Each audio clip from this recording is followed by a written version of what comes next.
I've just been silent, just preparing. Honestly, I thought that my mic is muted, but I just didn't talk. Yep, yep, yep. It's gonna move some stuff away from the primary screen. So I don't leak everything once again. Hello. Dude, I've been collaborating on some project, right? And I've been kind of dragging my feet on implementing a thing. And I said, like, yeah, today, like, I'm just gonna do it on stream, right? Like, I'm gonna dedicate some on-stream time to doing the thing, so I actually get it done. Uh, but I decided that I'll just do it before the stream. so, so I did, like, almost 2 hours of programming before the stream for the collab project, and then now I'm doing this. I really want to do the multiplayer stuff. So, yeah. Let's see. Where are we? I don't think I'm leaking anything anymore. I can switch here. Also, do you like how I scrubbed over the Discord in the link and wrote community on top? I like that meme myself. Yeah, right there. You can kind of see the old text still.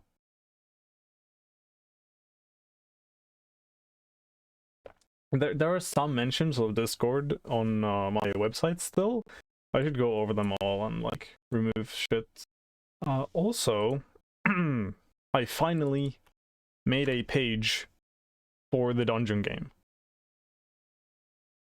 Yippee! That's a thing now. And I also updated this page to like say the new stuff.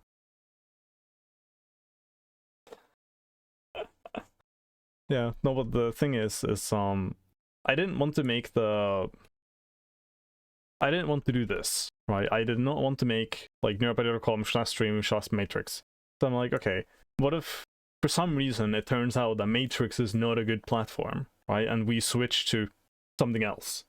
Then I'm gonna have to go again and fix the fucking link and yada yada yada. So it's instead /stream/community. And now I don't have to go back and change the link everywhere. To like say whatever. And the Discord link, you know, directs the page that explains the move, right? So if someone is trying to join the Discord, then wow. Also, I should clarify this link so it says join the Matrix server from here instead of this. Yeah. That's that. That's that. Fun stuff.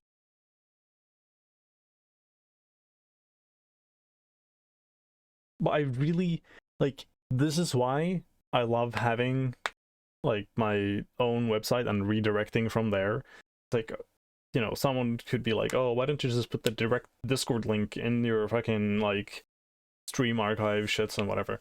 First of all, if the Discord link like expires, I don't have to update it. I just need to update it on the redirect. And second of all, I can do that. I can make it like an explainer page. Wahoo! It's great. It's great. I don't think I can globally indicate on Matrix that I'm streaming. I don't think that's a thing. That's fine. I have the stream announcements on the space. That's enough. Anyway, what are we up to? The thing is that multiplayer kind of works.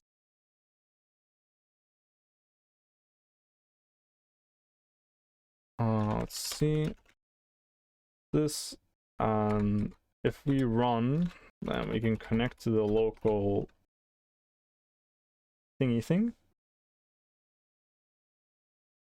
And we're connected. Very cool. Oh, Oh, it doesn't even crash? It should have crashed. Did I disable the check? Oh, no, it's just... Okay. It might be like living on the edge. Oh,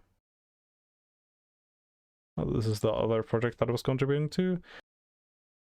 Let me... This is a voxel parkour game. There we go. Just have to remember what to type.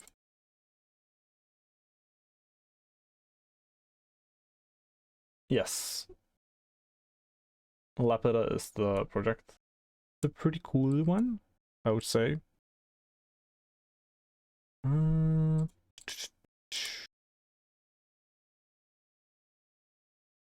okay, so I already did the thing where if we are the host, then we don't do rollback. Okay. Yeah. So the thing is, how this currently works, it's drawing time. No, like Lapid is like the name of like a sky in the castle sort of thing. Like this is apparently like a common like name for like a sky fucking city, whatever. Oh, holy shit, I didn't know that. Sorry for the flashbang. And they're making a game like that, and I'm participating, which is cool. Yeah. Anyway, so currently we just have 2 clients, and this one sends inputs to this one, and this one sends inputs to this one, right? And for both clients, we run the same logic where when we receive inputs from the other client, then we have inputs for our client, and we have inputs for the remote client, right? And then we can run the game simulation with these inputs, and everything is in sync, and everything is awesome, right? And that's all good. The issue lies in like trying to, I mean, it's not really the issue, but I'll explain it anyway. So both clients try to kind of time themselves. So if there's like desynchronization on the time, like if this client is on tick 5 and this client is on tick 7, then this one will run a bit slower. Oh, this one will run a bit faster, and this will run a bit slower, so that they would like approach the same tick, right? But if there's like a whole bunch of delay here, like if there's like 200 ms here, I'm not exactly sure how it would impact that, but so there's that thing. And then I'm in general thinking that I should probably just have one client act as the server and decide everything, so that the way that it's going to work, let's say that this one is the server, right? There's a good S. And this one is the client. Then the server will just decide the inputs for both clients, right? And if this client sends the inputs in time to the server, then the server will go, oh, okay, I'll use those inputs that you graciously provided to me. And then when it comes time to run the tick, it will inform the client, by the way, these are your inputs for this tick. They might be the same that the client, you know, tried to use for itself. They might be different. If they sent the inputs too late, too bad. If the server just decided that the inputs should be different, too bad. You know, you have to resimulate with what the server tells you. So this is what I want to do. Just, instead of having 2 clients, just have a server and then have a client. Right, that's the plan. And I think that's gonna make some other stuff easier as well, but we'll see, we'll see.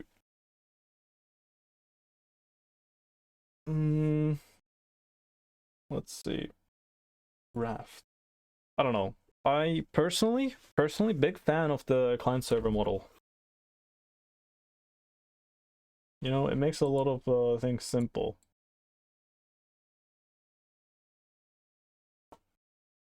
Understandable disparate consensus. Let's go. What is this? Bro. Why isn't this a web page that I can just scroll?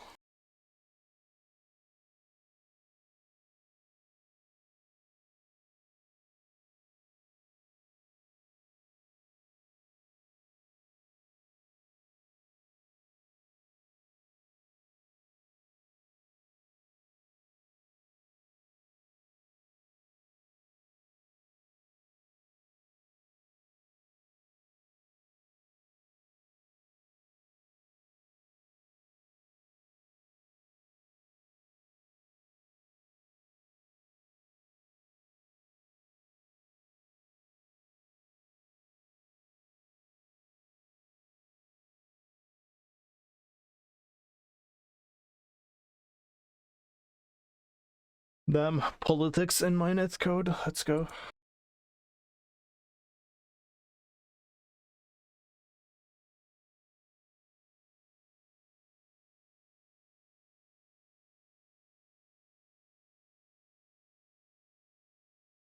So this is client server, but additional logic. Lule.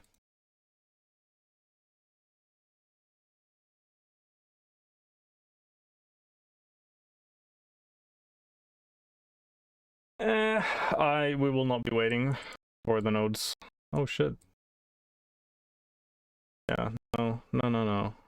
That's additional delay. We want to minimize delay.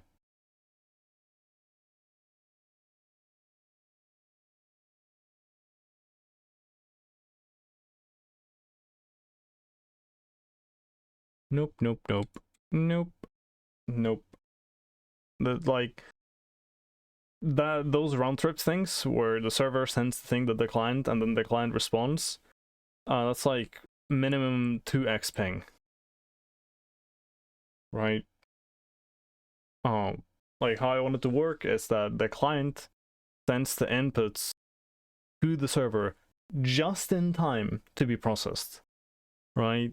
I mean, there's gonna be some amount of buffer time, and the server receives the inputs, handles the game state, and then sends inputs back to the client, right? And if we have another client, then this client will also tell the inputs to the server, and the server will tell everyone else's inputs to this client. And yeah, and the reason we want the imps to arrive just in time is because like, let's say that we press jump, we want our client to jump visually on our side instantly, right? Like we want it to be responsive. So we want that to happen.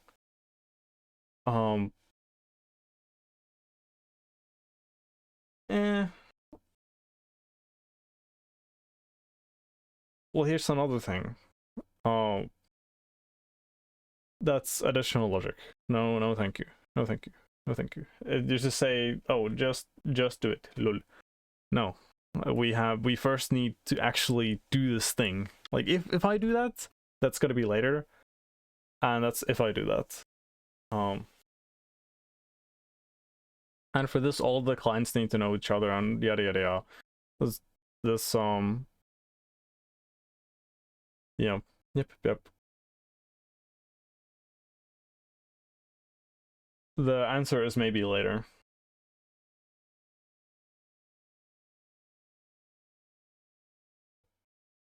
Yeah, I know. I know what you are saying, but unfortunate. We will see if it happens at any point. But that is like you were suggesting this at the wrong time, basically. It's like I currently have 2 clients and I need to actually implement the server. Or like the leader. Yeah. Anyway, let's see.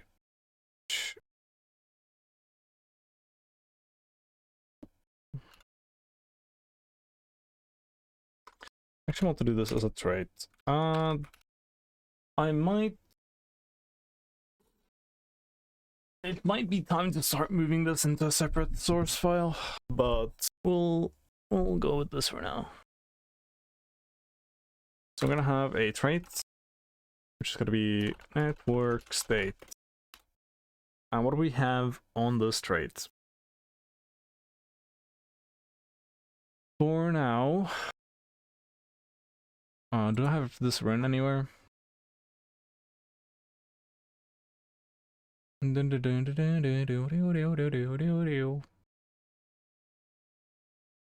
Okay. I guess we have the different packet types that we receive. I could just do that.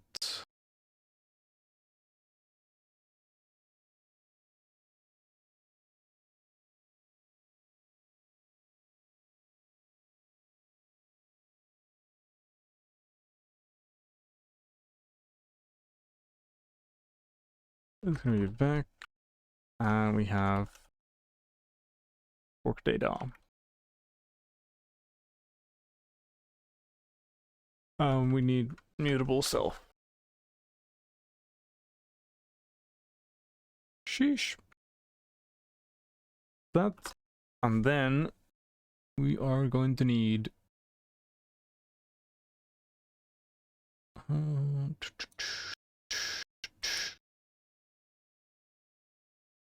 actually, is it even this? How am I gonna do this? I'm trying to think, like, what does the struct look like?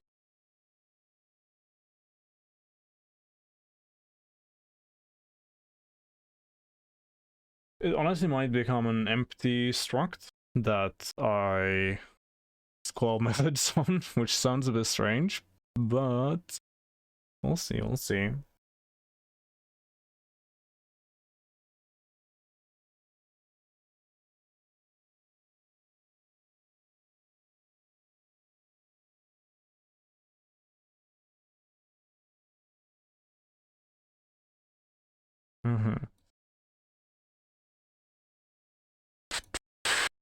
So basically we're going to move this loop inside of the implementation. I guess we're going to have input history in the network data. Yeah, that makes sense. We don't really need it to be outside.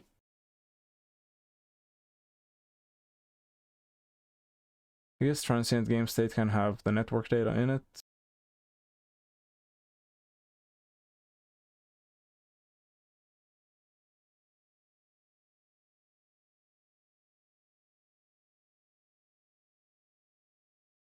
And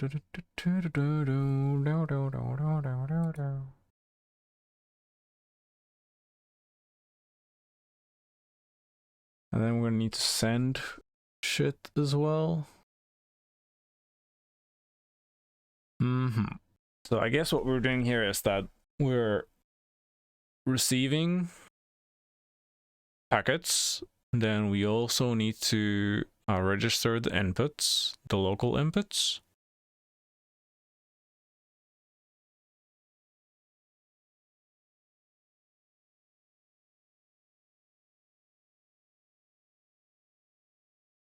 Yeah, so we have this here.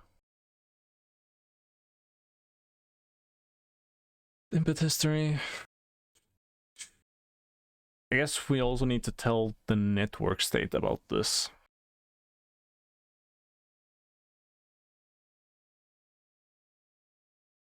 Where am I gonna have everything? It's a good question. Like, trying to do this in my head right now. I guess this is why people do flowcharts. XD. I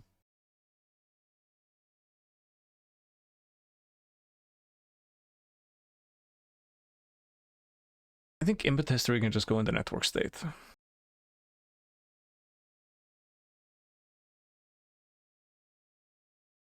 Yeah.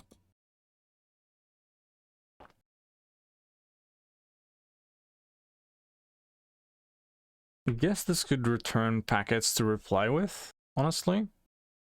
So I'm gonna do these kind of in order.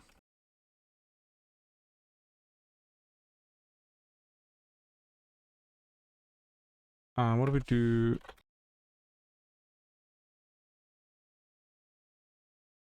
what do we do here? What do we receive? Okay, we receive an input frame with the local inputs. Yippee.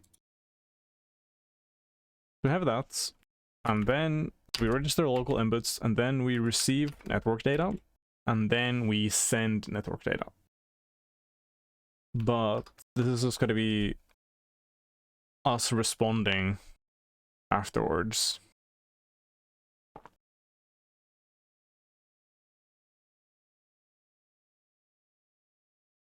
I think this is a reasonable interface for the network state. We register the local inputs and then we receive network data.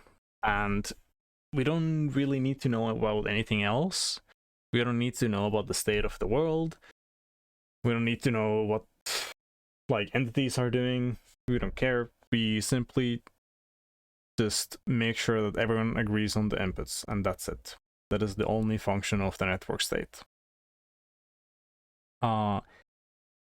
In the future, we might have another task, which is to relay some additional data, like if we change maps or a new player joins, or if we execute a console command. But it might just be network data. Also,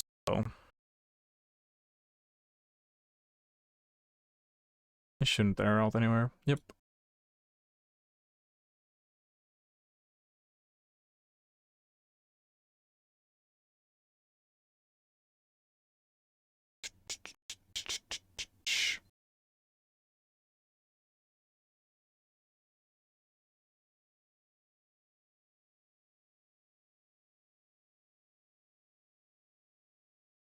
We have server state, client state.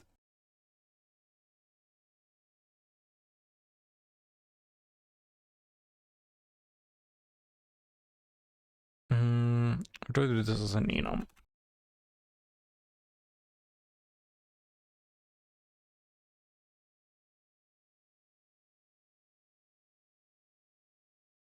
To do this as an enum, then I don't need a trait.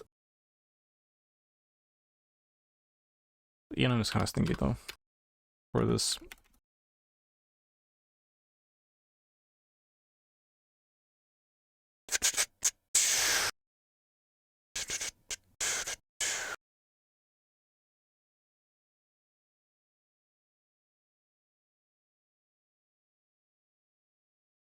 And I'm thinking, how bad is it for me to do a thing where I try to have a variable that's bound by trait? I guess that's not really a thing. I could make these two structs and then just slap them into an enum and then have the variable on the thing.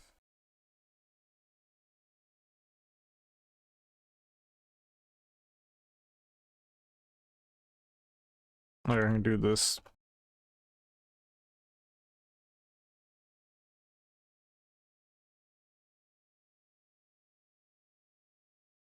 And then I have kind of the best of all the worlds kind of a meme going on.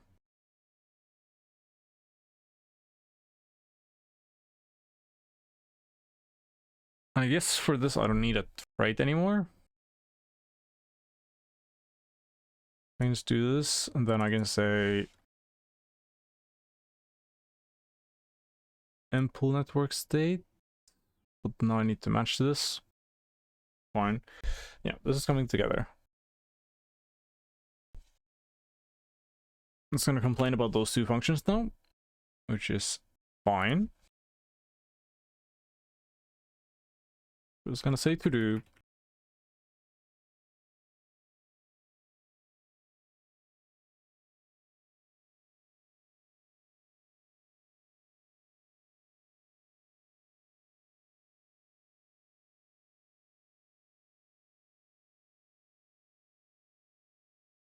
Yeah, the problem with the enum was going to be that you only have the types of the fields kind of listed here. So if I have like different types that I want to have here, then they wouldn't be named at all.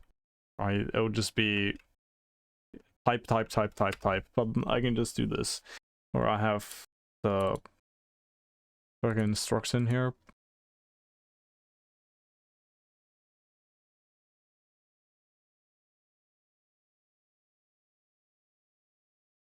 I have these two, and now what do we need to remember on these? Both need an input history.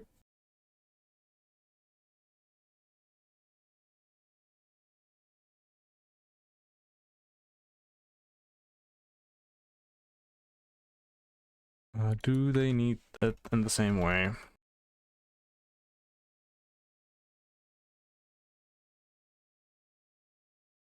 This is gonna be different. Maybe, well, yeah. When I have more players, then this is gonna be different, but me. Local receipts. Oh, these are actually gonna be different. Yeah. So what do we need for the input history for the server? Well, it's really gonna be like an input future for the server, really. Because we don't need to remember the past. We just need to know what's gonna come next.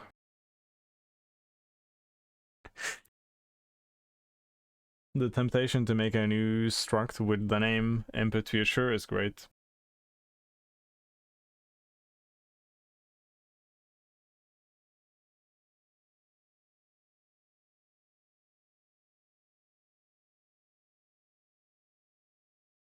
Let's see. What do we do here?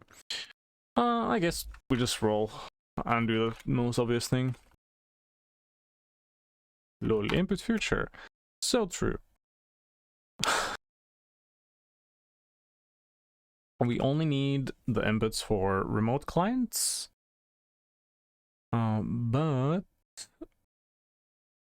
it's gonna be essentially the same though, right?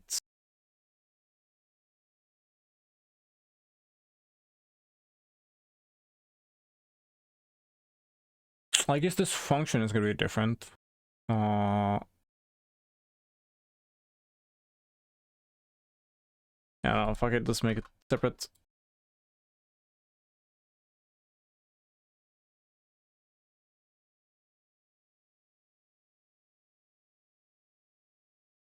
Server input memory, let's go.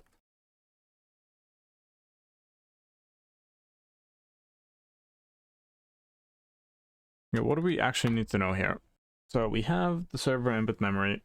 I guess we should know the current game tech, but that's gonna be given to us when this is kind of like these functions are called. That's fine. What do you need to know? Not really a lot.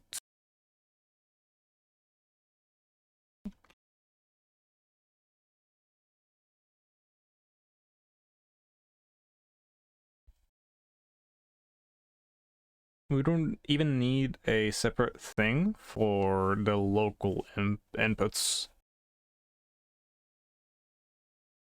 We just have register inputs. We need to know which player.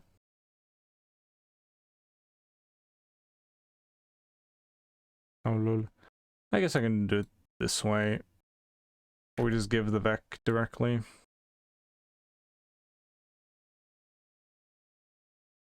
Actually no, I'll make it simpler.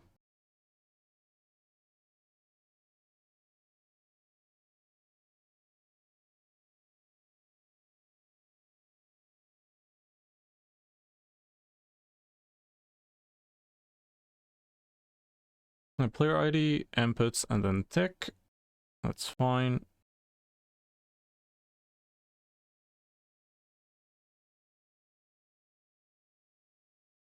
I guess though we do need to know the current tick. Yes.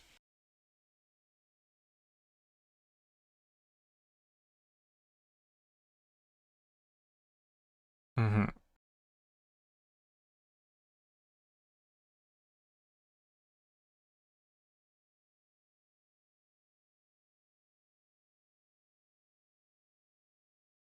I think that assert should always be true.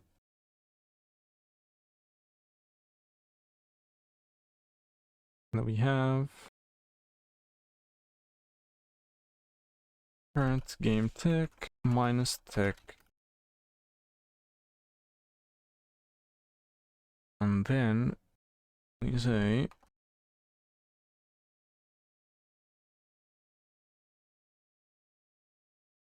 ooh.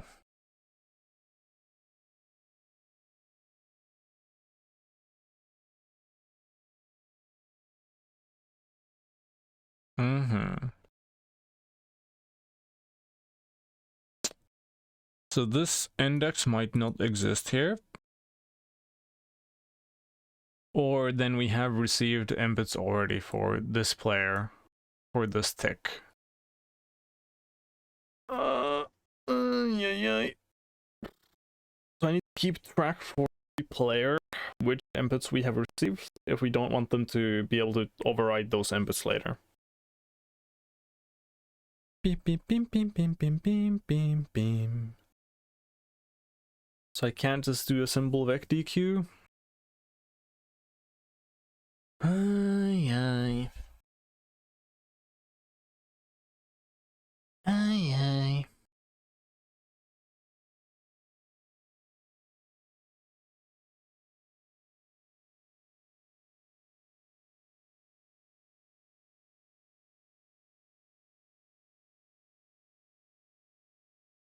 Mm-hmm. Oh, okay, yeah, I guess for the server, we also need to just remember other shit about clients as well. Like, if we want to do, like, idle timeouts and shit like that. So I should have a struct for that.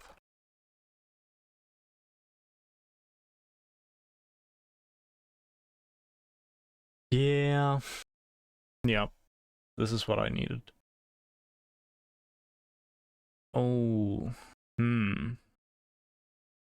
Mm-hmm. I guess if I have this, then it doesn't really make sense to have a separate thing for the input memory.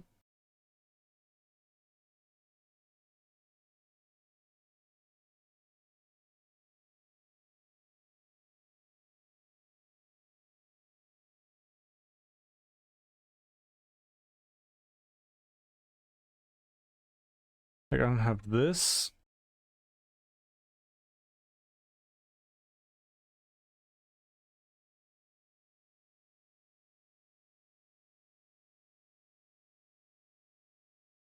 And then I need to know... Well, actually, no. This is fine.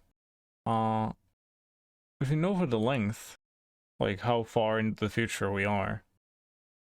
But I think still doing like a separate struct for our client connection would make sense.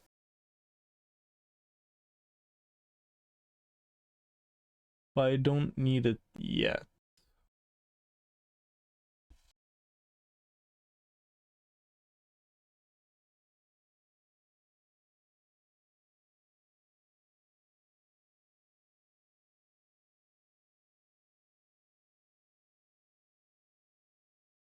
Oh, actually, no, I don't even need to do that. I just need to make sure that index is greater than or equal to the length. Yeah, because if the inputs already exist, then we don't care. And if they don't exist, then yippee. Index is greater than or equal to...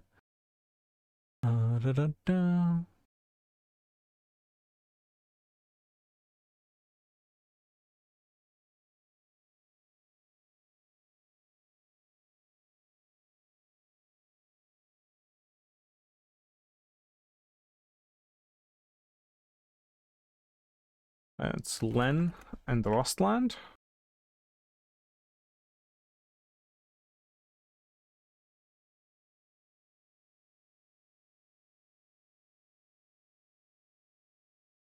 Is it just push? Push back, we'll see soon.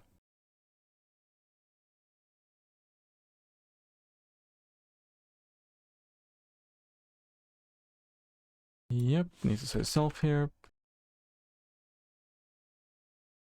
Oh, need to say self here as well. Yeah, that's good.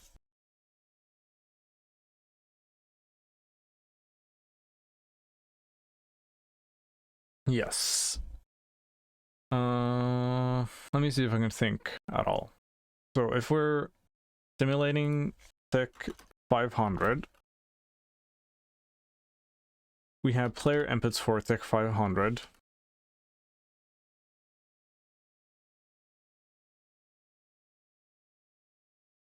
We receive inputs for 500. What happens is that the length is going to be 1. Because if we're simulating 500, then we have nothing in the past. For the next tick to be simulated is 500. We have inputs for 500, so the length is going to be 1. And if we receive inputs for 500, then the index is going to be current game tick minus tick. So it's good that the index is going to be 0.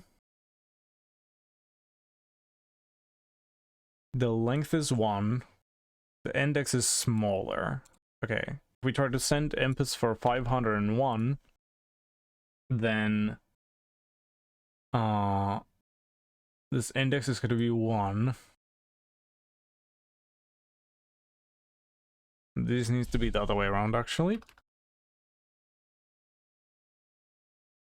So we have 501 coming in, and this is going to be 500. So index is going to be 1.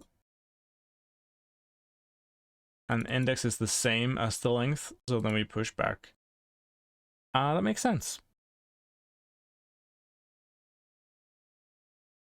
Yep, if index is smaller, then we don't do this. Yep. Yep. Check, checkmate. What else do we do? So now we can register inputs. We need to get the inputs.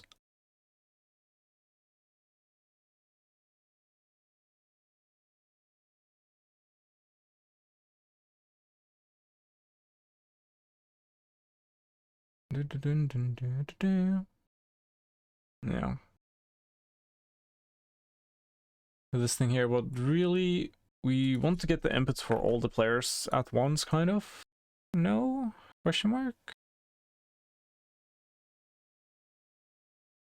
Yeah, we like doing it one at a time for all of the players. That's fine. That's fine.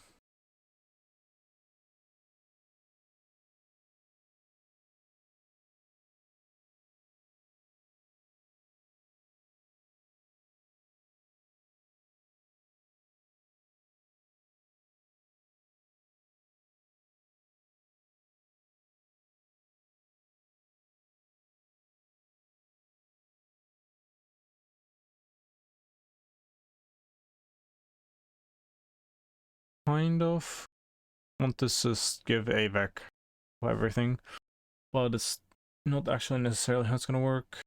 Yeah. Yeah.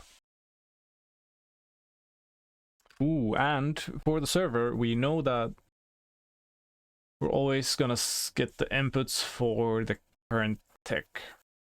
So we don't have to actually specify the tick, we just always get it for the current tick. That makes me think even more that I should just give a vec of all of the inputs.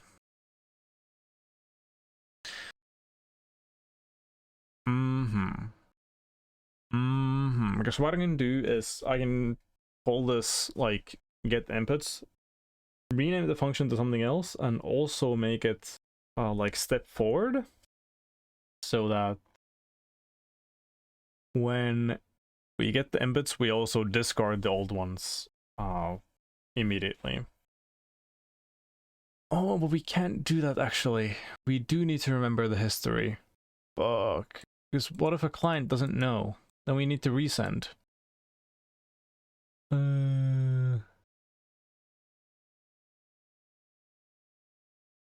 That sucks.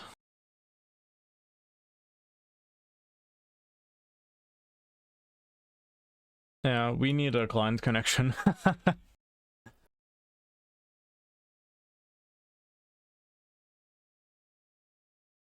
Fuck. I thought that I was gonna get away with something simpler. This is just the vec DQ.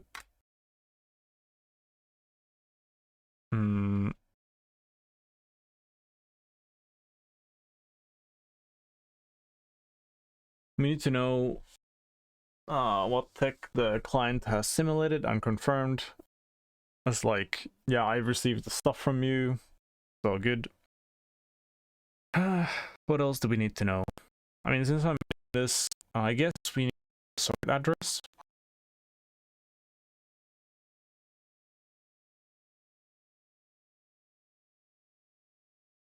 Of like where to reply.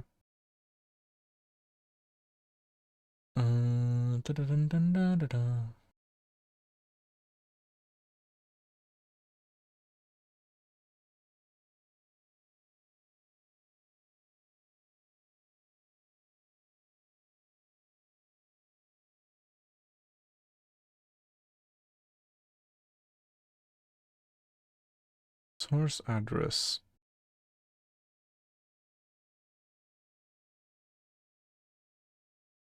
This is the one thing that I would need an IDE for. It's like telling me the types of things. Okay, it's a socket adder. Okay. Yep.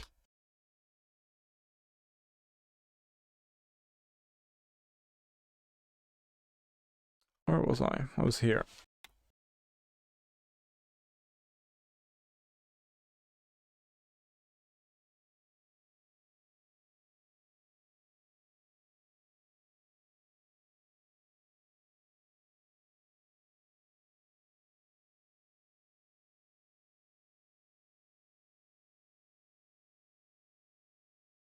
Well, this is...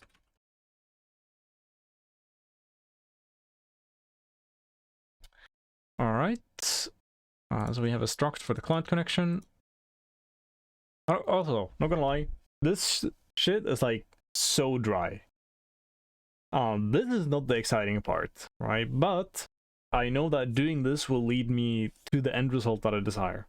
So it's like the goal is very much like pushing me forward, you know? Like the end state that I'm trying to achieve. Let's see. Struct client connection, we have the inputs, I have the confirmed tech. Socket address, do we need anything else? Okay.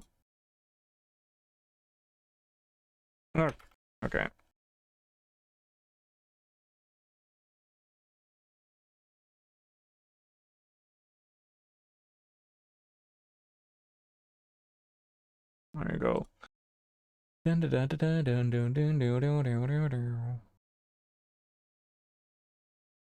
are we gonna have a separate input history thing then? Not really. This is not really gonna be a thing.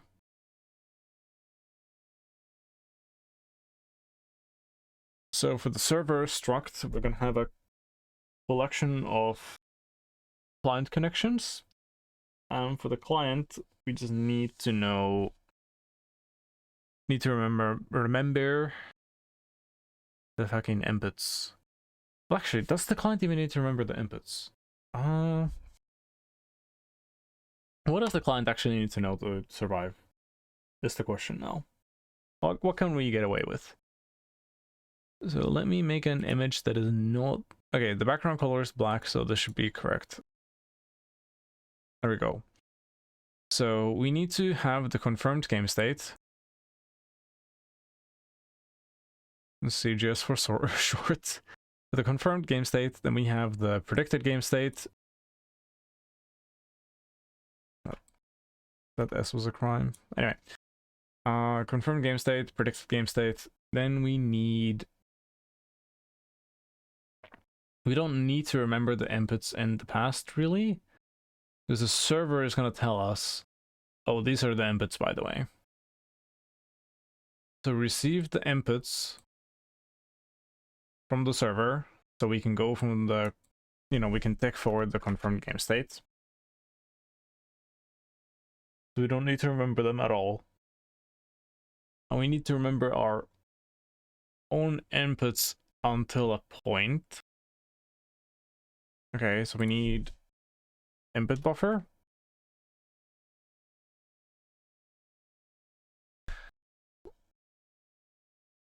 We need the input buffer so we can send shit to the server. Is that it though? Well, if we receive inputs from the server and therefore future ticks, that's kind of stinky. It might happen. Then we're behind. If we receive ticks for the future, we should honestly just instantly step forward. So we don't need to remember inputs for future ticks. We really don't. And every time we receive inputs, we just step forward the confirmed game state. We don't need to remember those. I mean, we might need to temporarily remember and then just step forward immediately, but that's not the point. Yes, we have the confirmed game state, we have the predicted game state, then we have the input buffer, and I think that's all that the client needs to know in regards to the network. It's not a lot. And for the server, let me mark this as the client. For the server, we have the game state.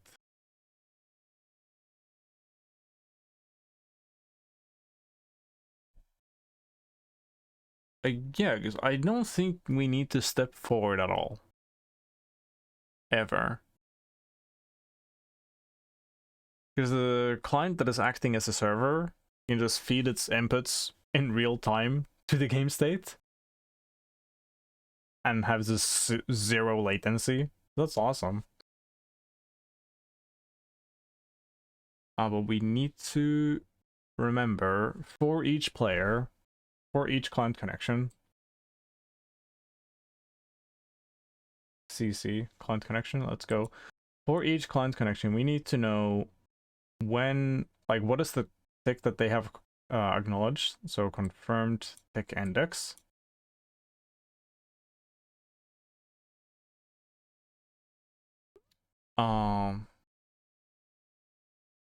And then we need to have the input history.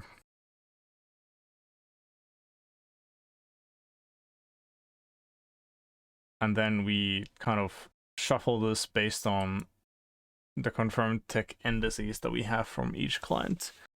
I'm actually gonna cheat and look at the NetPad implementation. Here you can see Lapida. Let's go. Where's NetPad? Is it this? Maybe. True. What do we do here? You can see I like this port. Anyway,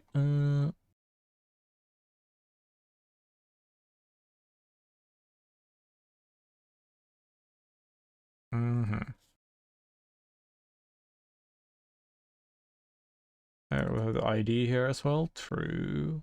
True.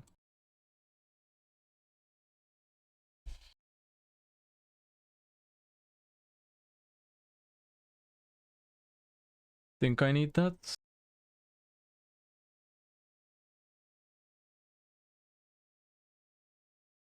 Oldest unconfirmed packet index.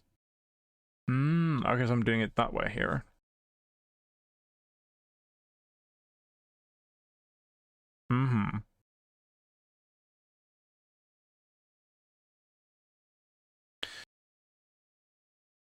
Actually, okay.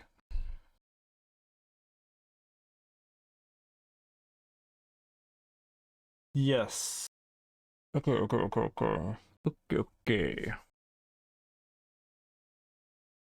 This is actually a good way of doing it. Because for this, we have the confirmed tick.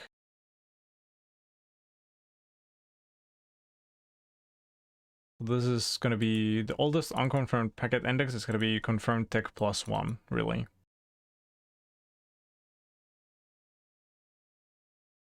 But this is like, this is a way better name. This is a way, way better name.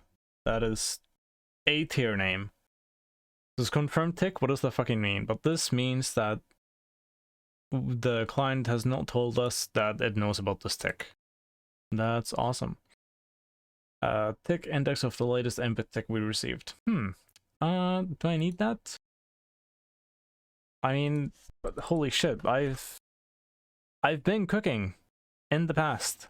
These are A tier variable names. Actual A tier variable names.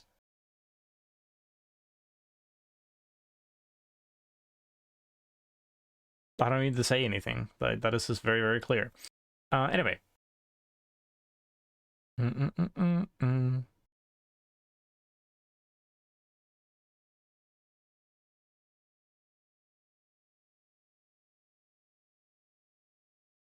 Okay, so all the logic is gonna be in physics process. Let's see.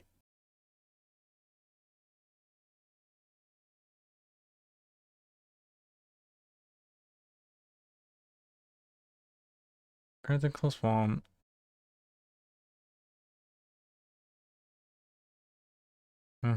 This is old logic. I don't need that. If not, stored inputs has a polarity. Okay, that's shit that I don't really need. Oh, okay. So in here, the stored inputs are just in a global storage. So for me, it would be the input history thing that I already implemented. I guess I could do it that way still and be fine with it instead of shoving these into a separate place.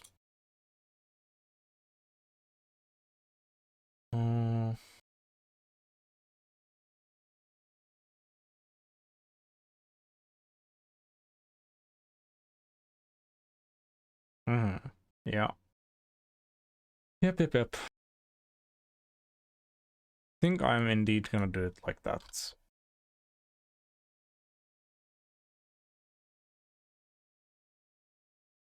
I'm just copying the old NetPatty implementation more and more. That's awesome. It means that I actually did something slightly valuable in the past. Okay. So this is just for like joining. I'll figure out joining at some point.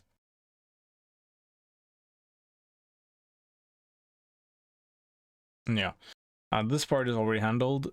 If we take a look at get input frame, this also needs to be done. Whatever. I'm doing this thing here where if we don't have the input for the tick, then we take the latest supplied inputs and we just use those. And this one is doing it slightly differently. It's basically doing a meme where if we don't have the inputs for the current tick, then we duplicate the inputs for the last tick and use those.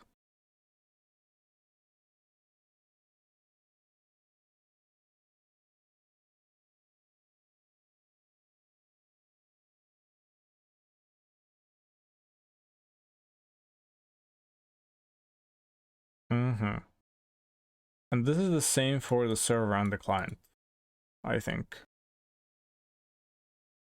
Yeah. We just kind of assume that we have the stored inputs.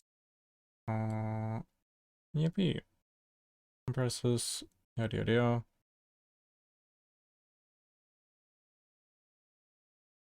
Yeah, here we gather the local input. Register the local input, we just fucking put it there directly. I guess fair enough.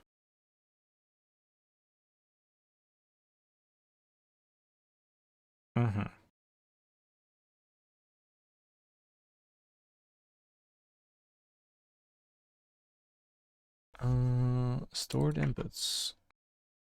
Okay.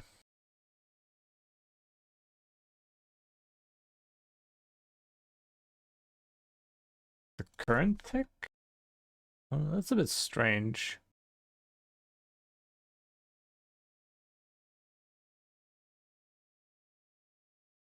Oh no, this is for a new client. Okay, okay. This is for a new peer. Fair enough. Fair enough. That's the new peer. So we initialize the thing, and then we say that for the current tick, the new peer's inputs are everything is released. That's fair.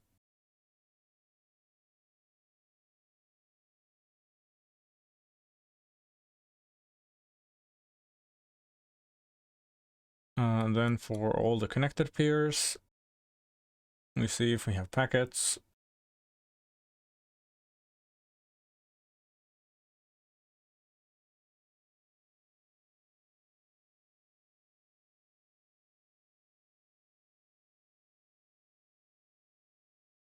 Party and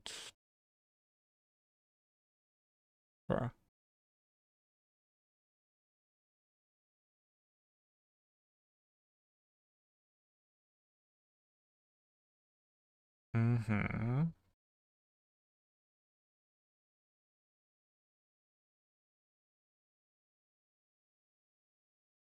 Interesting.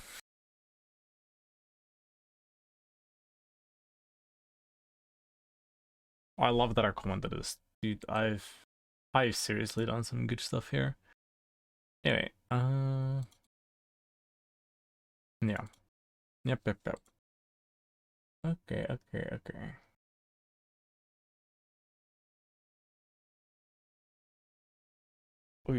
I don't know if I'm gonna get the game running this stream.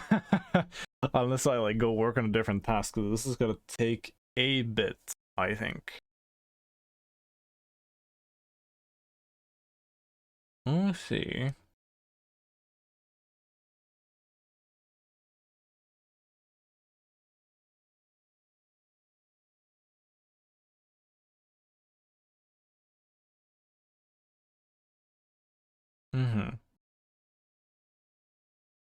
I really like how I laid out the logic for the old system though.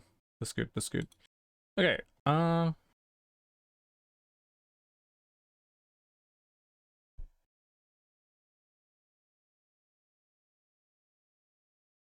so this needs to be here.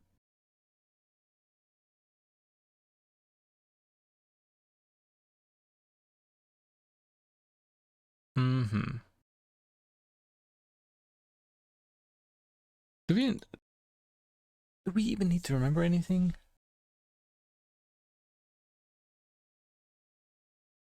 How does the client work here? Like, does it just have the server as a peer? As a client connection? Question mark? Is that it? Oh, this is a different branch. Okay, okay.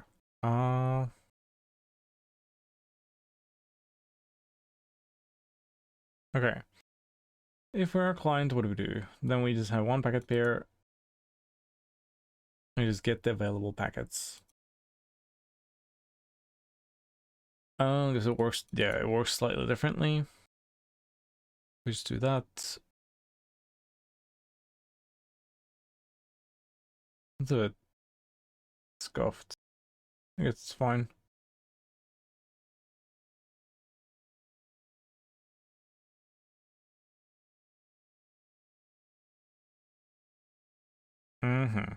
Okay, okay. Do the handshake with the client, lets them know their ID.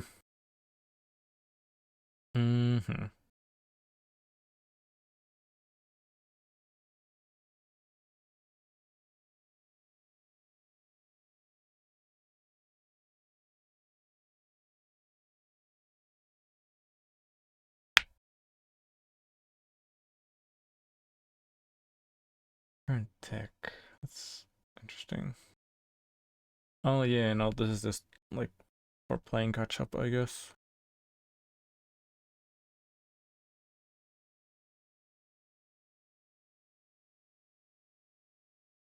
Can I make that any smaller?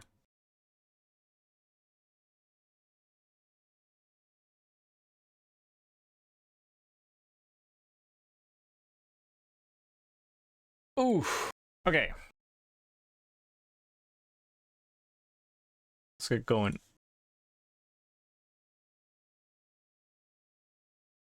So we're gonna have some different stuff that these are gonna remember. Input history is not one of those different things. It's gonna be the same for both.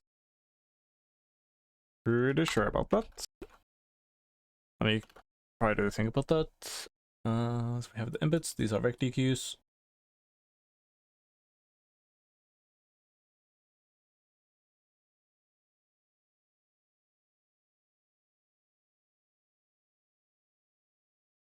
We need to know about those. I don't think we need to know about these.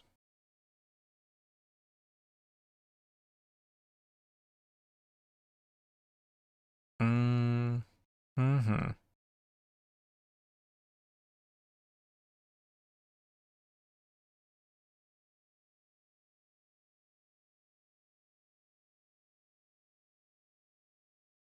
Yeah, we need to know that.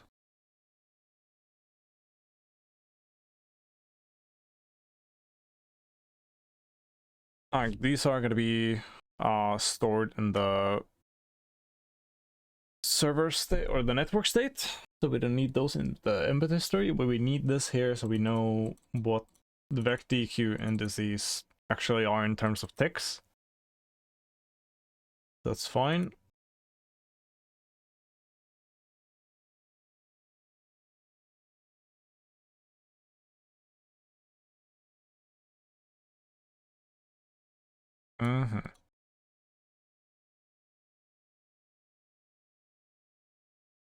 This is probably going to be the same for the client and the server.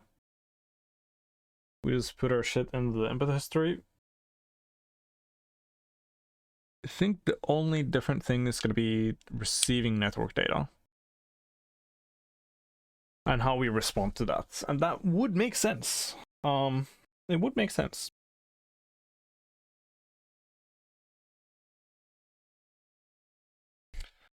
For both the client state and the server state, when we register local inputs, we just take the current game tick and we just say, oh, these are the inputs, lol, and that's it. That is literally all. We don't need to do anything more than that. So we can take this function out. And now we just need this receive network data.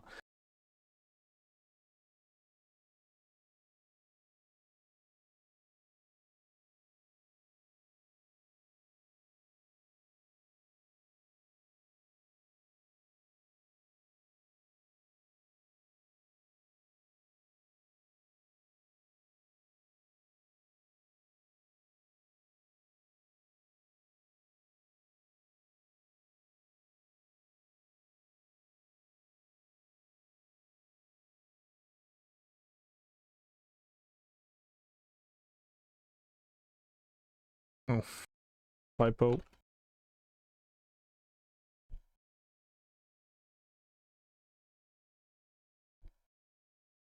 So now it's expecting me to have the replies here. They're fine.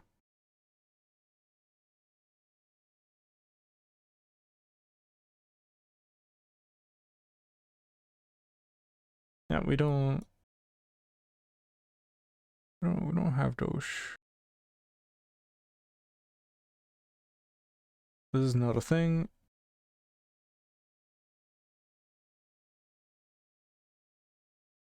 This is not a thing. This is a thing. We don't have those. Okay. We're gonna have more errors, but that's fine. Yep.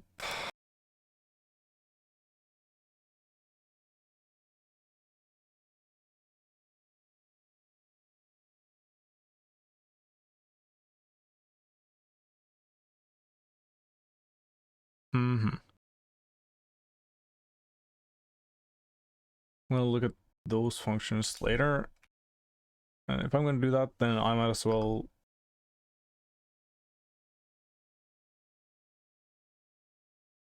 just make the errors not bother me now. Remote. Okay, there we go. Yeah, so now we have just the two areas that we care about.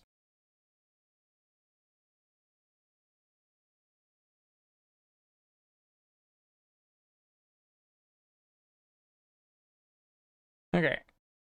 So when we receive data, if the server receives a handshake and we're already in the loop, then what do we do? It's kind of fucked if that happens, I think. Or no, we just respond with a handshake and that's it. I think that's all.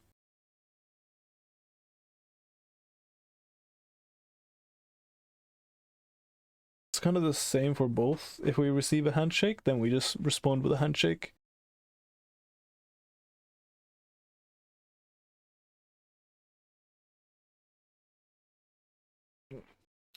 I guess I'll do this a bit differently.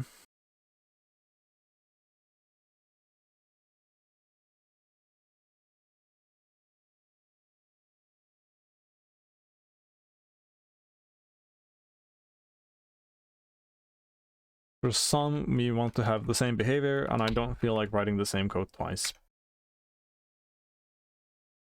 What is right here? Okay, so self, server, and then...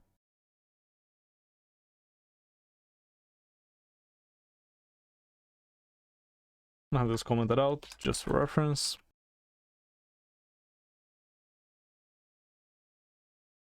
So no matter if we are a server or a client, we receive a handshake.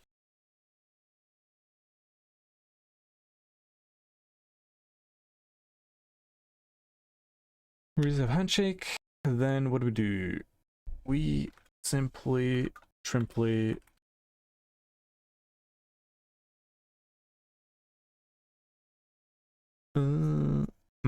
Okay. Well, this is gonna be slightly different though. For like inputs and shit. It's fine. Okay.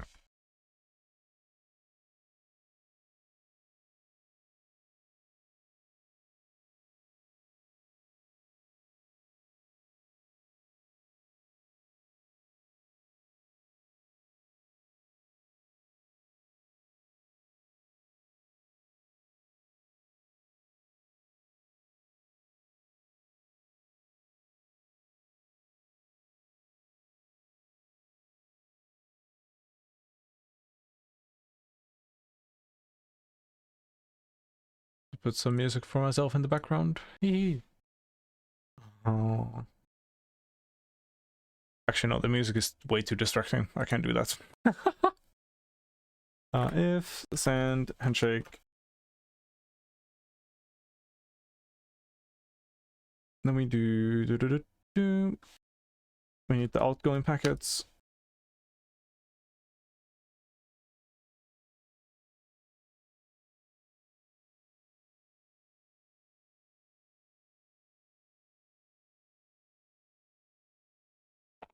We return those.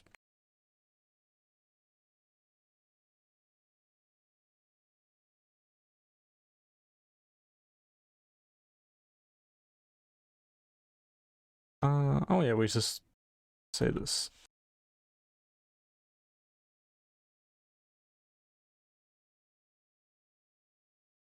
There you go.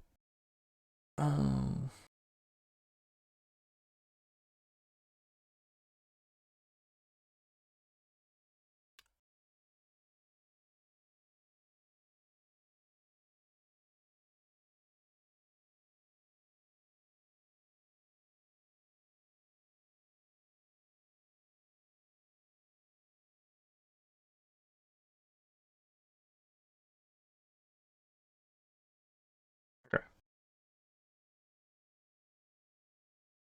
Yep. And now it's crying about all of the match statement thingies not being covered, but that's fine. So no matter if we are the client or the server, we respond to a handshake with a handshake just to let the other client know, yeah, we're going forward. Lule.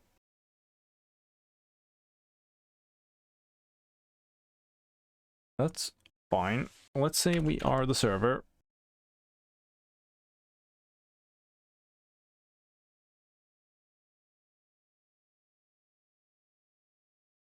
And we receive inputs.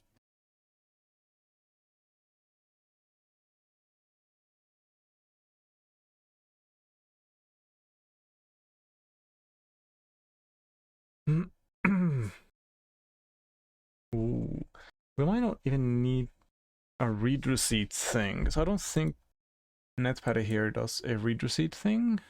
Question mark? But it's not the worst idea. Hold on, where are the packet types? Yeah, so there's only 2 types of packets here. That's fine. I might do the same, or then I might send separate read receipts. It's kind of interesting though how I did that there. Anyway, so we receive input as a server. We have mutable self. We need to pass the input history in here. Yes.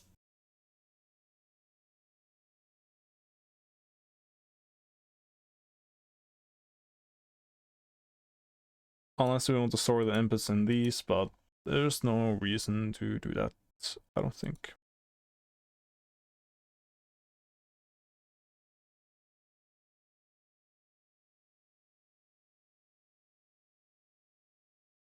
We just have this here.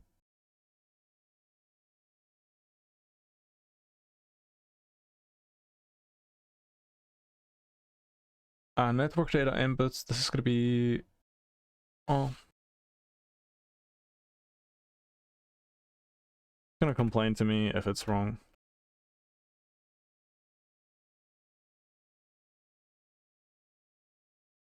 It's going to be wrong, but that's fine.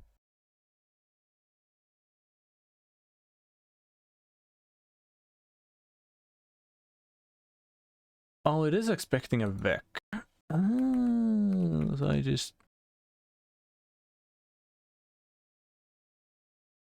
forgot. And this is slightly wrong. Yes, this is going to be start tick. And then the inputs. And we need the second fucking parentheses. Here we go. Oh.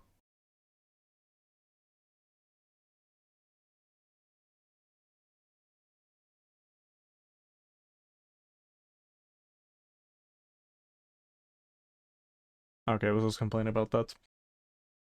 Anyway.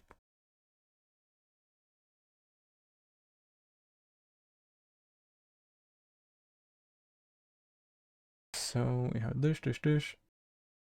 Now it needs to know the player ID, I guess. Mm-hmm.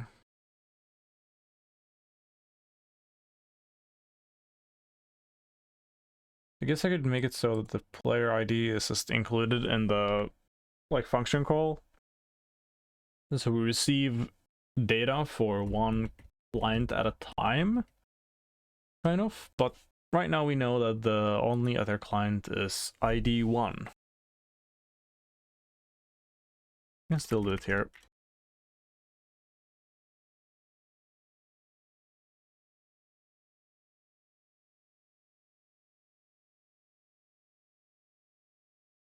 It's fine. Register inputs.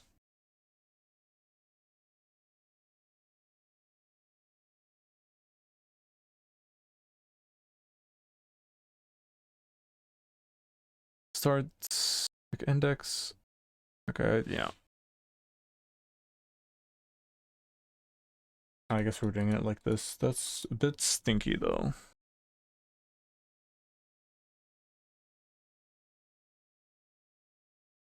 Do it properly.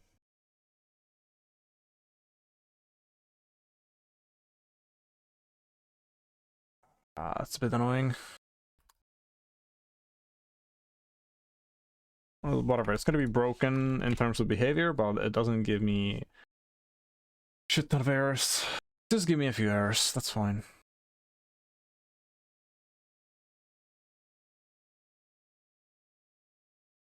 Okay.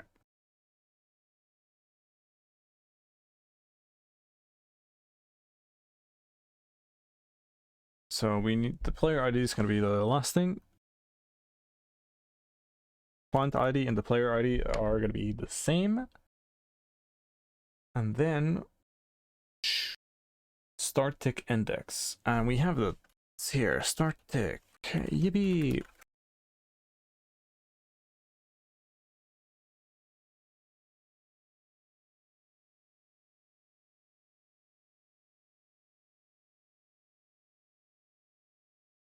Okay, okay. And now we have this here. 2352. I'm gonna say 0 here. Yep. There we go. That's actually pretty simple. But is this correct?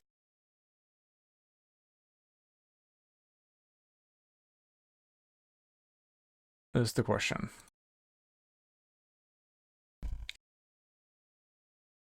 Because these checks should kind of just go away. And we're gonna have one assert here, which to do assert that makes sure we are not trying to insert inputs for ticks that have already gone by. There we go.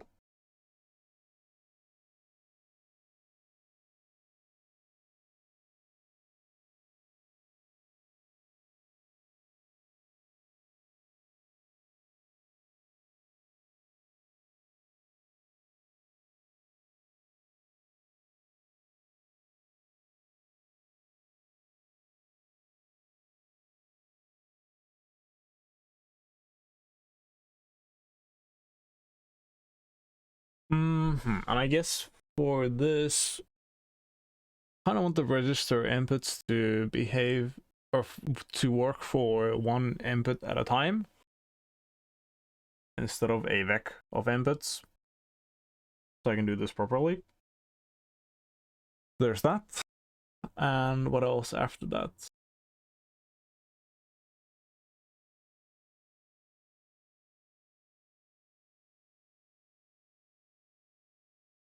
Well, let's make it work the way that it should work. We're not receiving a vec, we're receiving a single input frame. And tick is going to be a single thing.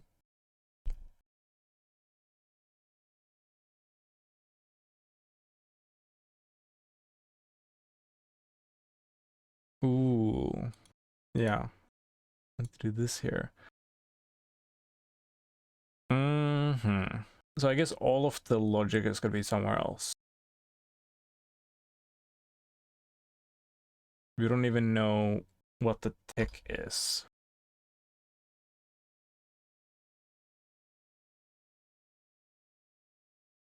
So this just becomes this question mark.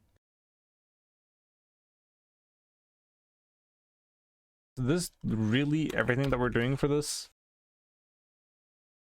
We just push back the inputs. And that's it. And it's like, I hope the logic elsewhere is correct. I guess so. Yeah, the input history is just this. I'm pretty sure.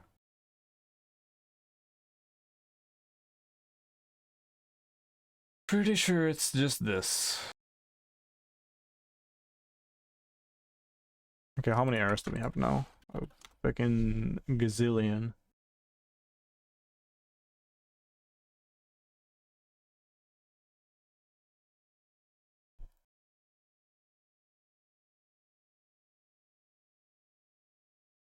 This is the old logic. I can actually just comment out the old logic, it's fine.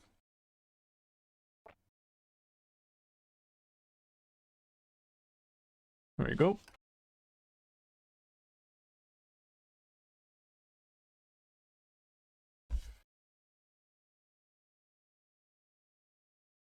Da -da -dun -dun -da.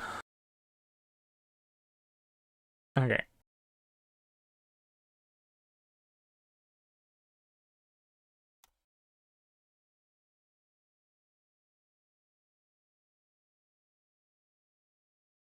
So for each one, we check if it's in the correct range. Ooh. Yeah.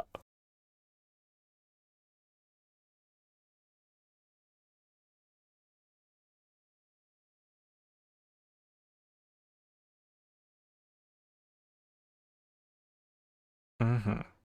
So now you need the client connection. So in the server state, we have clients.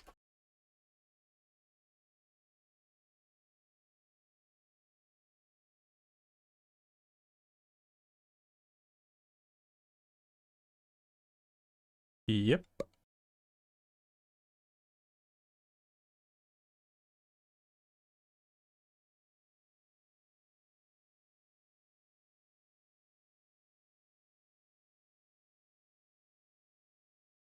What is this type there?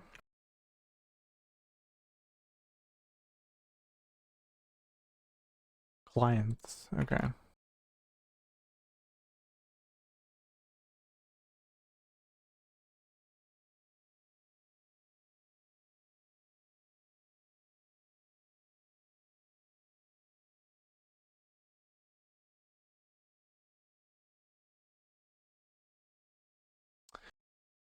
Oh, I guess it's only here. Yep. Yep. Yeah, I guess. Okay. Yeah, because here we are actually a server.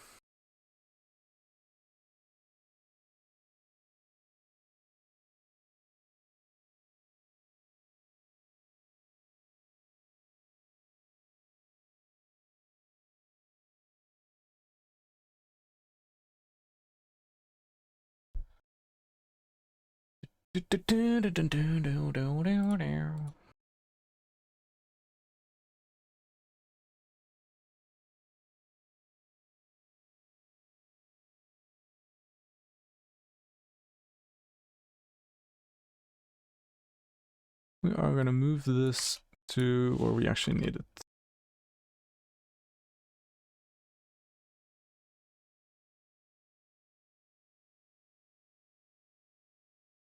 There we go. Now,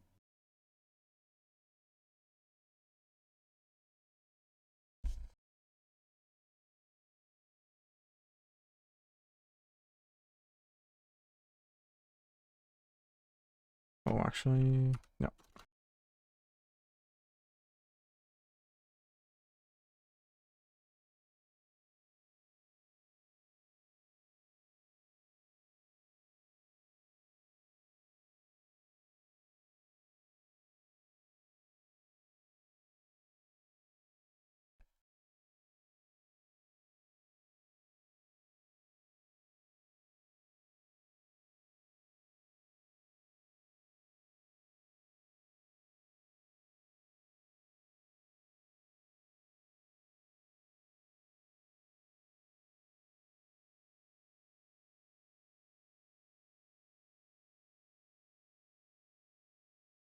It's all coming together. It's all coming together. All coming together.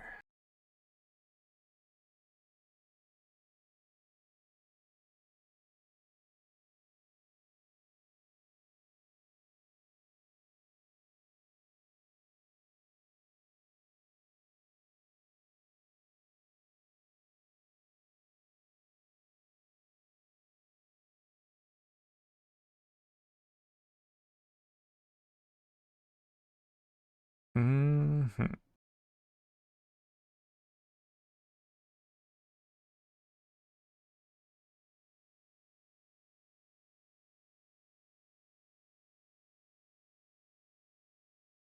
Nice.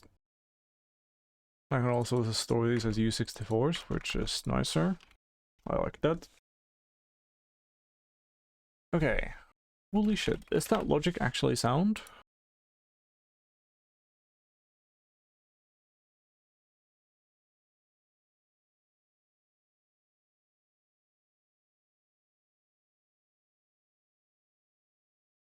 For input frame and inputs.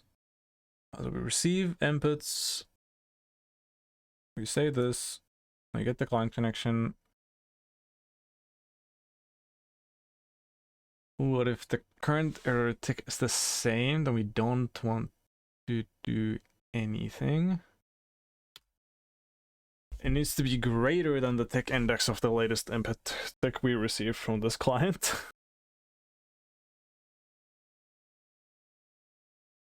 Yes.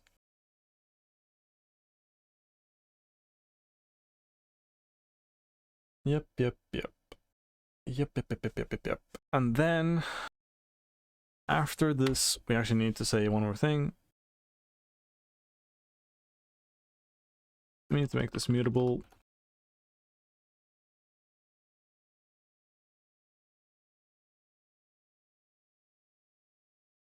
Is that that's not incorrect in any way. When we say client connection dot tick index of the blah blah blah blah blah is current iterate tick. Or is it gonna be current iterate tick -1? It is gonna be -1, actually.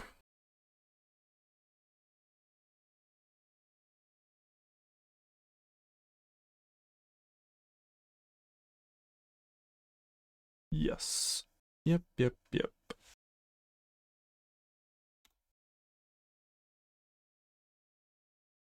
Nice. That should be the logic for the server receiving inputs. Completely. Receive inputs. And yep.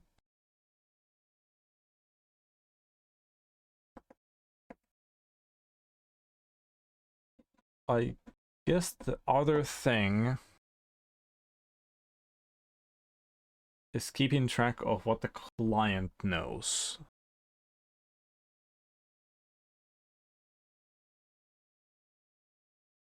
So we have this here now.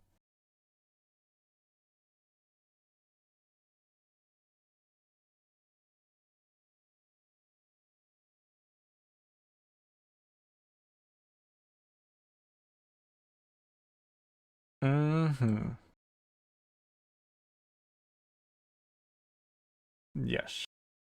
But if I don't necessarily have to rely on this, I could just send a read receipt. Well, I mean, since I know this anyway, so it's whatever. It's whatever. Okay.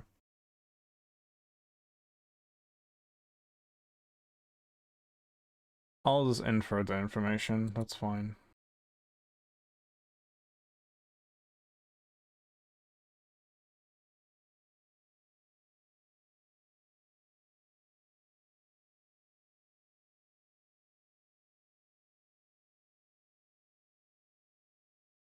Kinda want to do an assert here. Or then we just do like a dot max, I guess. Because we might receive the packets out of order, and the netpatty implementation doesn't actually take this into account.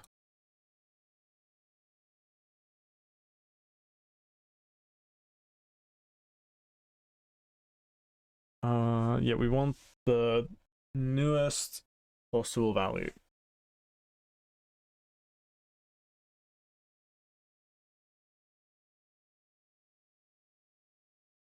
Yeah. Because if we already received packets, like if the oldest packet, if the oldest index packet, whatever, like if the client is telling us about information about tick 5, then it hasn't like simulated that yet, basically, right? But if we receive, if the oldest tick index is tick 5, then we assume that tick 4 is already like done and dusted. We don't care about it, right? Let me actually draw this. So the client sends something to the server, and let's say the oldest packet in there is tick 5. This implies that the client has forgotten about tick 4, right? It just doesn't exist in the memory of the client anymore. Is that completely true? What do you think?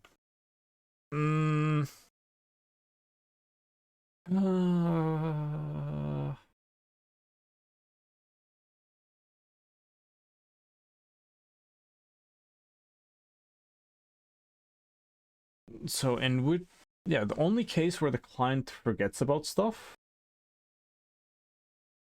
is when the server tells us confirmed information.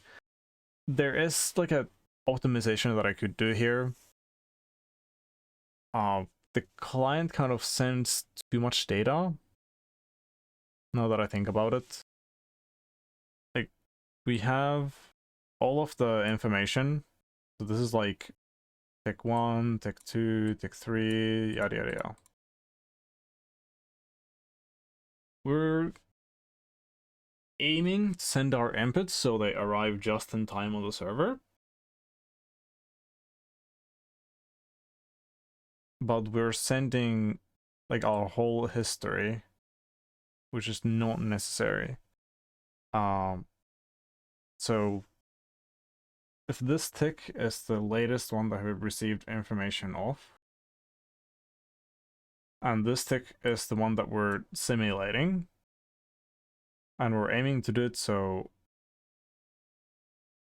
the current tick of the server is going to be in the middle, basically. This is where we assume that the server is running, and when we send inputs, they're going to arrive at the server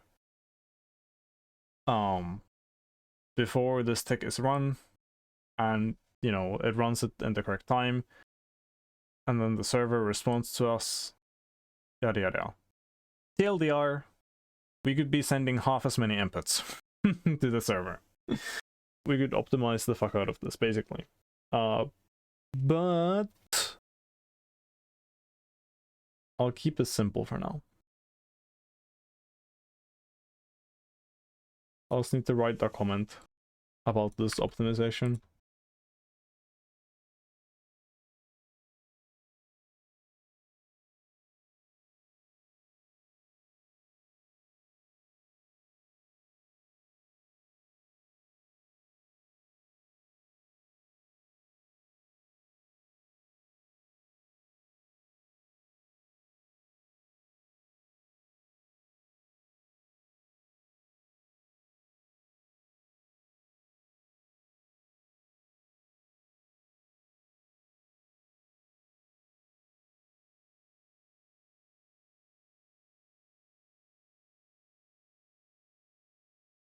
We have tabs in here?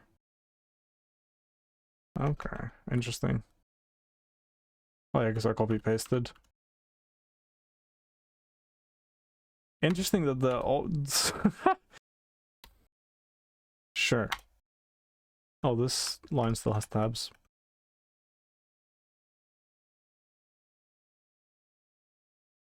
Okay, there we go.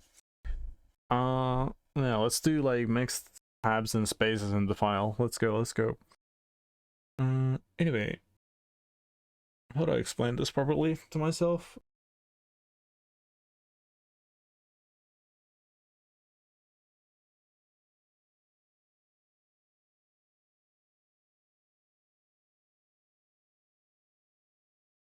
Meh.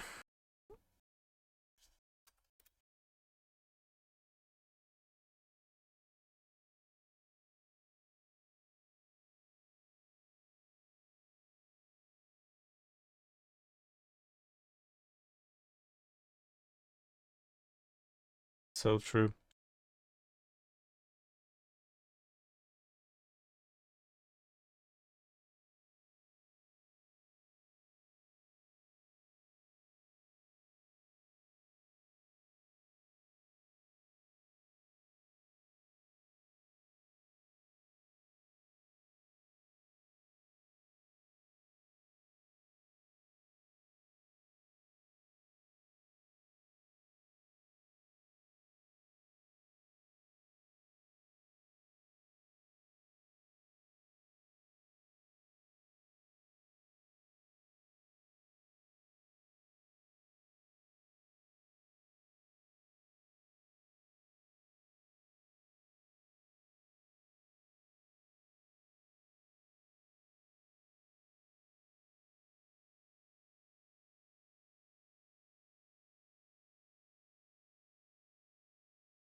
Yeah, I think that's a good enough explanation.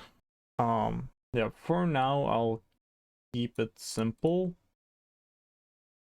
Uh,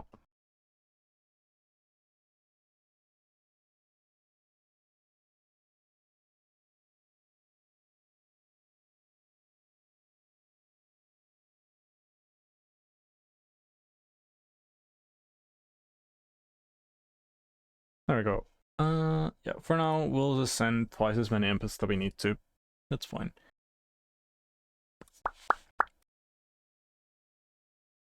All right.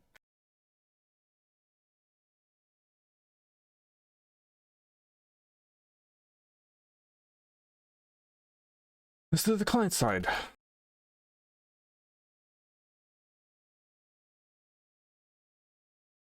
We need the other thing as well.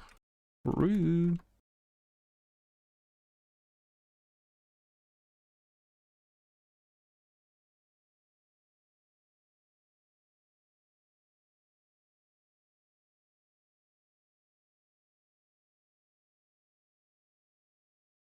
There we go. I guess we don't send input read receipt anymore.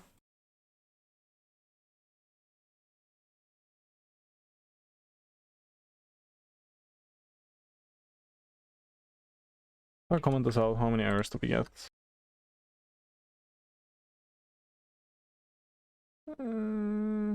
Yeah, too many.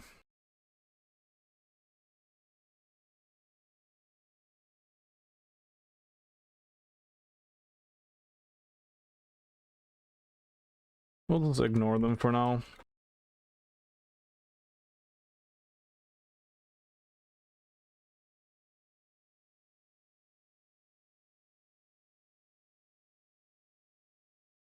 Yeah, nice. Okay, why are we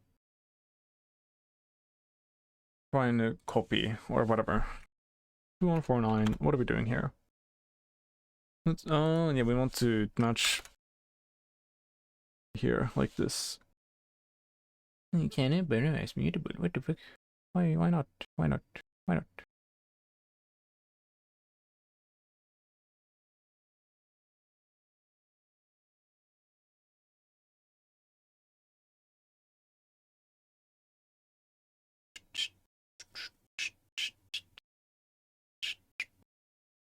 Huh?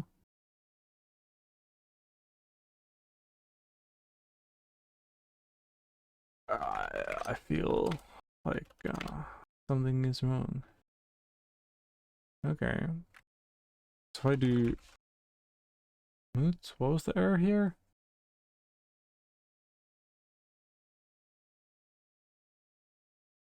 Cannot borrow self as mutable as it is not declared as mutable.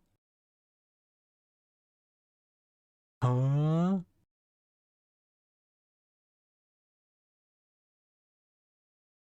Binding is already a mutable borrow. Yeah.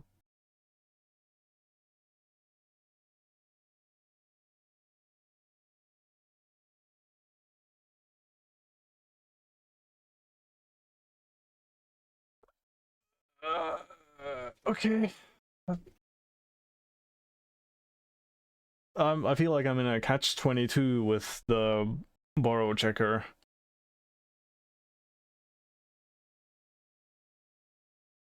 But it's a reference. How are we moving it? True. A rare moment of me being like, what the fuck? Borrow checker, please.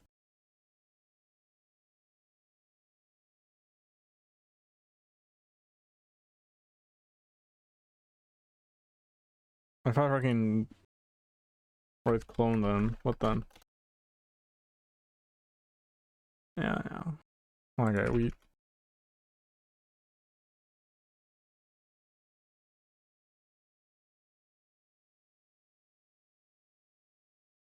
Or is it just that?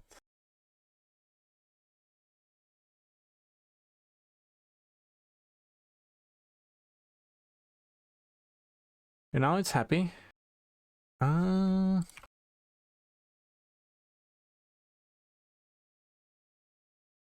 But usually it's done like this, we have a mutable borrow to self. You know? Like that's how it's usually done. If I try to change this then yeah, exactly, because this does the move. So what we just changed is incorrect. This is not supposed to be like that. We should have a mutable reference to self.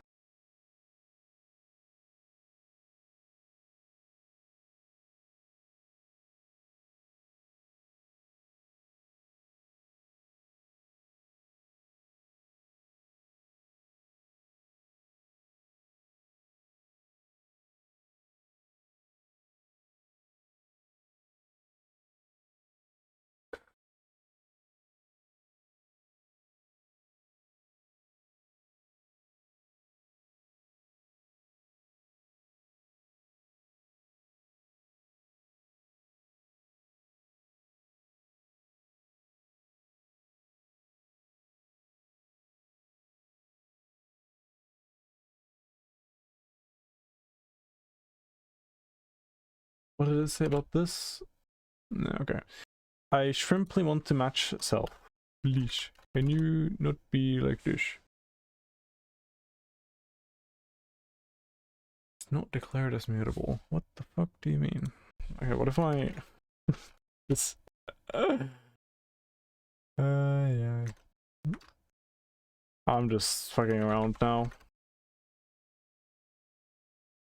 Yeah, no, it's not like that.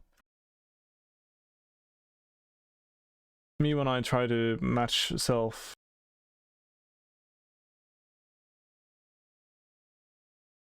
Doing this worked, I think. Well, I mean, kind of, but it's like, oh, you can't do that.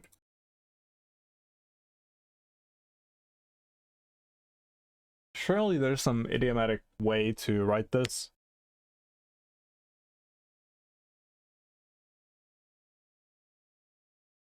I'm considering changing this function a bit. So it's not in an impl block and I don't have to deal with fucking mut self.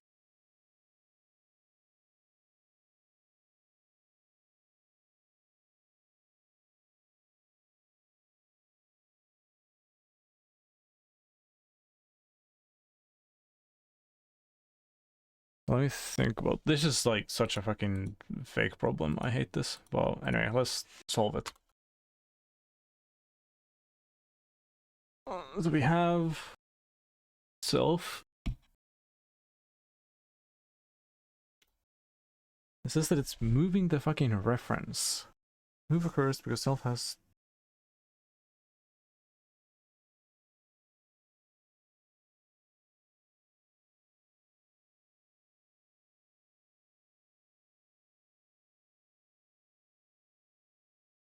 Just taking the shit. It's kind of doing stuff with it. What if I do this? Is this the solution?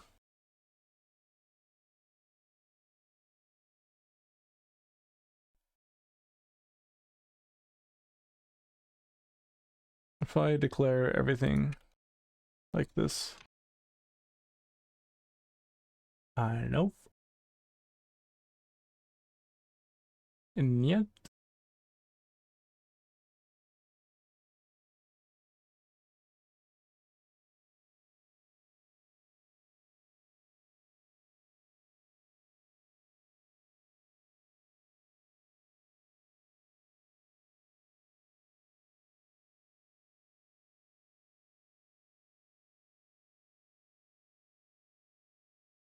Or do I need to do that?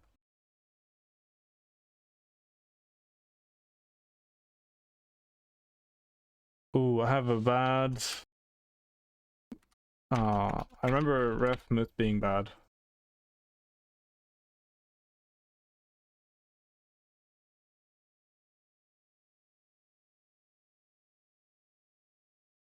I guess that's the pattern here.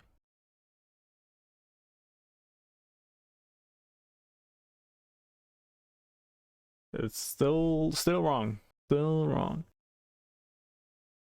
Oh my god. Oh my god.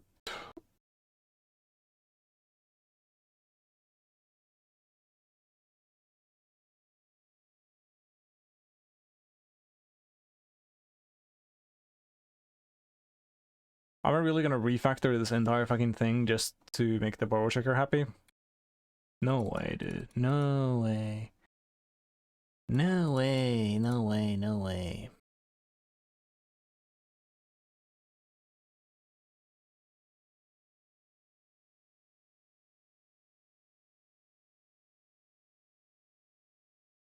Okay, I know the real answer. What I'm gonna do is I'm gonna make like a minimal reproduction thing and then ask like some Rust community like, okay, how do I fucking write this thing?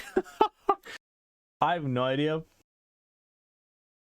And like this is the pattern I want to use. Like I want to match self and then the fucking packet type. That's so simple, right? For some reason it's complicated, right?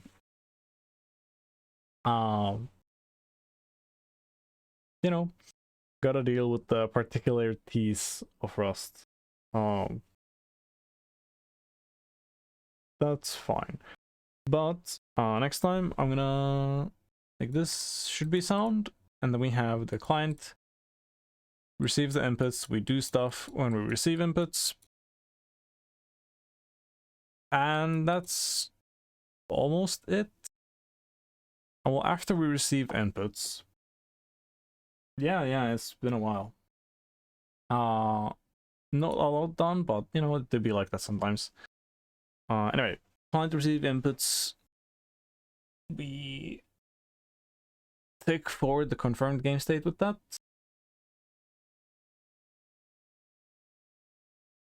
I guess we're gonna have some other stuff that's gonna be slightly different, like outside of this function. Like, so we go down here, we have the server doesn't need the predicted game state at all. This is gonna have the confirmed game state. So there's more differences between the server and the client, which kind of sucks. Like, I would like for everything to be kind of contained in here in the network state thingy thing.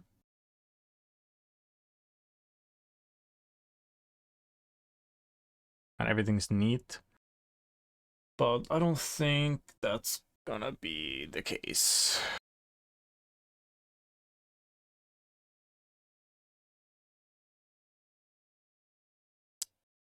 So what do we do here?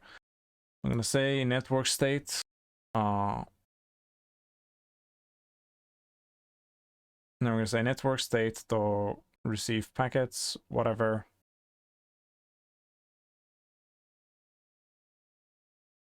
And then we also need to roll back based on the information. I guess.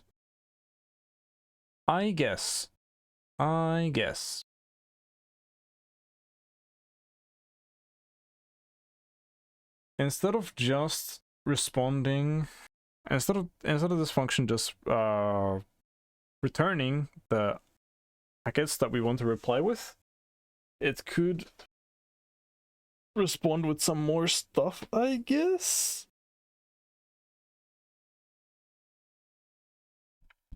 Or actually,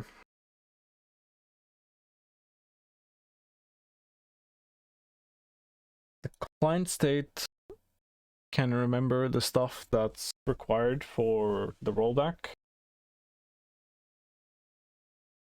Yeah. So the network state modifies itself, and then after we have received and sent packets, then we can just match network state and then do different things based on that. Yes. Okay, that makes sense.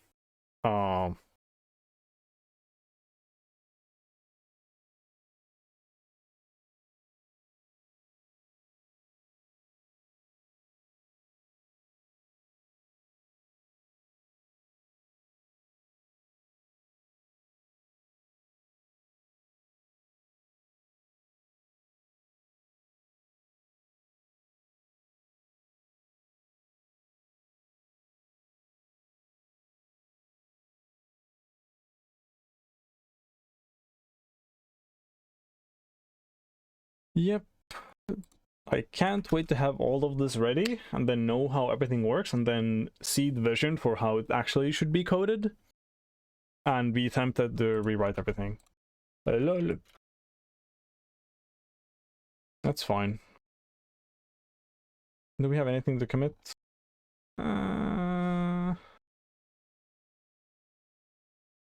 ASD.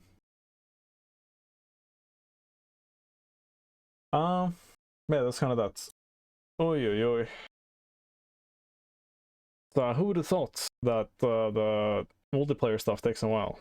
I kind of cheated with the 1 week challenge where I made it barely work, but I did get it barely working. It just wasn't the correct way. Smile. Yeah. Here are all the links. You can find the stream at nearpad.com/stream. You can find all the stream archives. You can find all of the VODs archived at nearpad.com/stream/archive. Currently, it's just the YouTube channel. You can find my schedule at nearpad.com/stream/schedule. Currently, it's 6 a.m. Helsinki time every Saturday. And it's been that way for quite a while. And you can find the offline chat, the community, at nearpad.com/stream/community. And we just recently moved away from Discord. No longer on Discord because of all the, you know, like surveillance shit and whatever. So that's fun. Yep, that's it. And damn, this is a lot of work, but it's gonna be all worth it when it's done. Yeah, that's basically it. See you later. Bye bye.